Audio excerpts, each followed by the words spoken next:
in grade 6? How are you today? I am glad that you are all fine. Today, we will learn another lesson. Who wants to learn another lesson? That's good to know. Our topic for today is all about volcanic eruption. Again, what will be our topic for today, Precious? Thank you. Now, I have here a word that you will encounter in the discussion part that you are not familiar with. Will you read it, Clarice? Thank you. Look at this image. This image is an example of pyroclastic flow. Based on this picture, will you tell what is pyroclastic flow, Jella? That's right.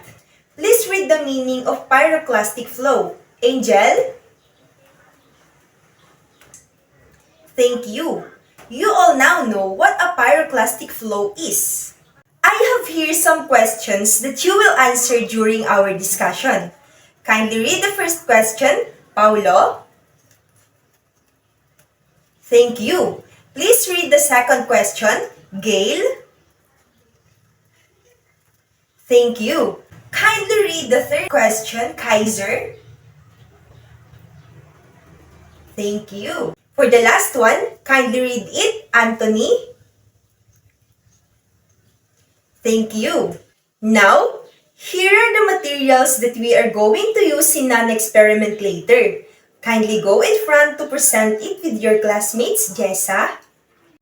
The materials that we are going to use in our experiment are vinegar, empty bottled water, baking soda, red food coloring, and paper. Thank you. You may now take your seat. Now that you already know the materials that you are going to use, let us now proceed to the procedures that we are going to follow later. Kindly read the procedures in non-explosive eruption. K. Thank you. Please read the procedures in explosive eruption. Kath. Thank you. Now, may you remind the class of the standards for working during our experiment? Blaze? Standards for working during experiment. Avoid direct contact with any chemical. Never smell, inhale, or taste chemicals. Always wash hands and arms with soap and water after the experiment. Never eat or drink during the experiment. And always follow the procedures. Thank you. Before we start, I will group you first into 4 groups with 8 members each. This will be the group 1, the group 2, the group 3, and the group 4. You may now proceed with your group mates. Groups 1 and 2 will follow the procedures for non-explosive eruptions, while groups 3 and 4 will follow the procedures for an explosive eruption. Is it clear? That's good to know. Together with your group mates, I would like you to make a prediction of what would happen if you combined all your materials. Observe the results of your experiment, and later on, we will be able to answer the guide questions. Bring out your materials and you may now begin. I will only give you 15 minutes to finish the activity.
Okay, group 1? Very good. How about in group 2? That's good. How about in group 3? Thank you. How about in group 4?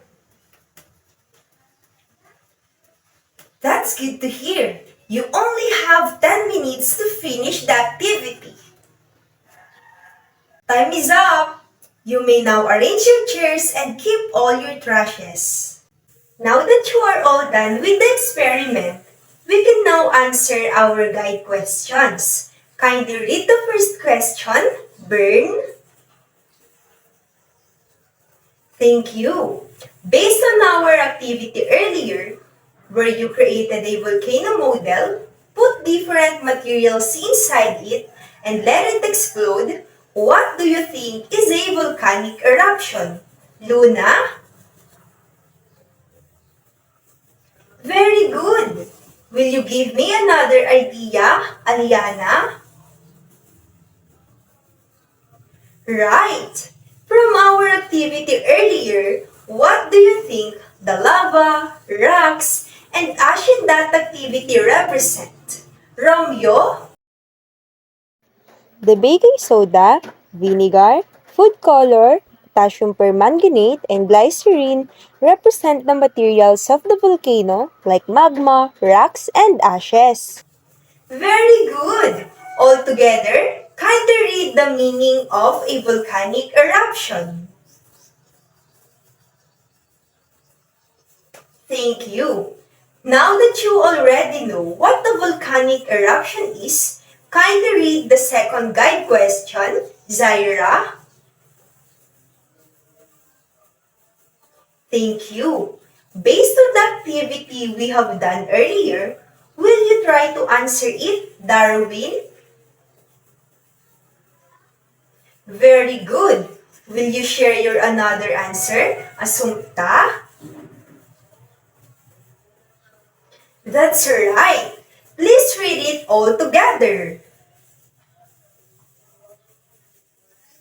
Thank you. Going back to your experiment, what do you think triggers the materials that make it explode and flow down? Yes, Christine?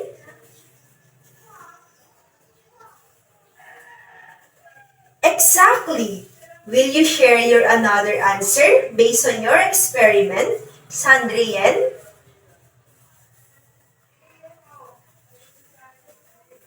That's right. Those are the things that triggers the materials you combine to be able to produce smoke and explode. Before we proceed to the third question, I would like you to first describe the eruption in your volcano model, which is an explosive eruption. Yes, Jamaica?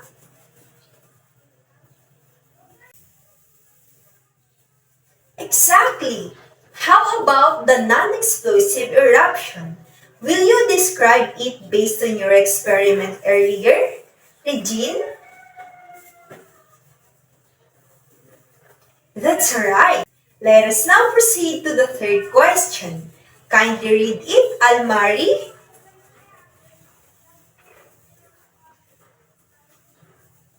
Thank you. Based on the answers of your classmates, will you answer it, Nadine? Very good. Will you try to answer it too, JD?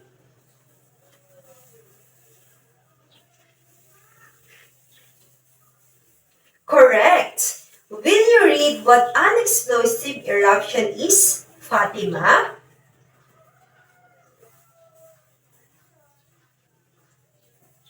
Thank you. Kindly read what a non-explosive eruption is, Jenny.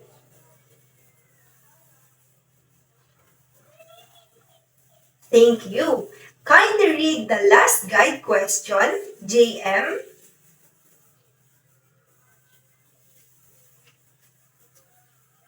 Thank you. Considering that the cardboard you used for the volcano model is the Earth's surface, how will you describe it? Tony? That's right. there would be a change in the Earth's surface as a result of a volcanic eruption, specifically new landforms caused by the lava molten that steadily cools and hardens. Will you give another change that occurs after a volcanic eruption and describe it, Princess?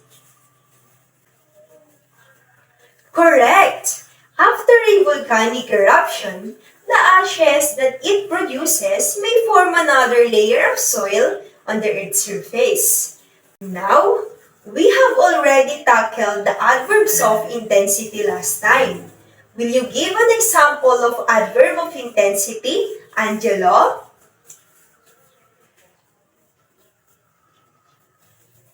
That's right. Kindly give another example, Bea.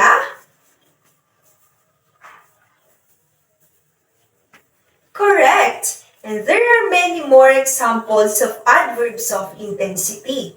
Now, I would like you to use the adverb of intensity in answering question number 4. Will you try to answer it, Belia? What adverb of intensity is used? Correct. What adverb of intensity is used in the sentence? Aryan? Very good. Please give another answer. Ian? Great! Will you identify the adverb of intensity used in the sentence? Pamela? Correct! I am glad that you can now describe the changes on the Earth's surface as a result of volcanic eruptions using appropriate grammatical structures, adverbs of intensity. Again, what was our lesson for today all about, Jake?